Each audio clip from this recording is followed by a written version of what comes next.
আপনারা জানেন যে আমাদের সকালেই ফ্লাইট ছিল, কিন্তু সব ক্যান্সেল হয়েছে। কাজেই সব প্রোগ্রামই প্রায় অনেকটাই ডিস্টার্ব হয়ে গেছে। যাই হোক, যেহেতু আমাদের অনেকগুলো বিজনেস মিটিং, অক্সফোর্ডের ভাষণ থেকে শুরু করে অনেকগুলো প্রোগ্রাম আছে, ইন্ডিয়ান এম্বাসি, সেই জন্যই আমাদের যেতে হচ্ছে। বাট খুব হেক্টিক হয়ে গেল। মাত্র 4টে দিন মাঝে টাইম থাকবে, তার মধ্যে আমাদের যাতায়াত করতে দিন রাত দুটোই লাগছে, কারণ টাইম অ্যাডজাস্ট করতে হোল নাইট জার্নি করতে হবে, এবং আসার দিনও মধ্যরাতে এসে পৌঁছবো, আমরা সকালে এসে পৌঁছবো দুবাই থেকে সন্ধ্যেবেলা এসে বিকেলের ফ্লাইট ধরে।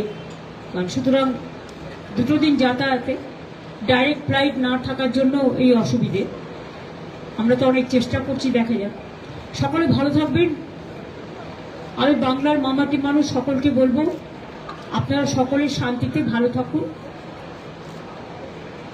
আমরা জাস্ট 4-5 দিন থাকবো না, কিন্তু যোগাযোগ আমাদের সাথে সবসময় থাকবে।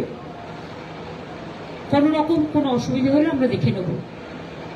সকলে ভালো থাকুন, সুস্থ থাকুন, সুন্দর থাকুন।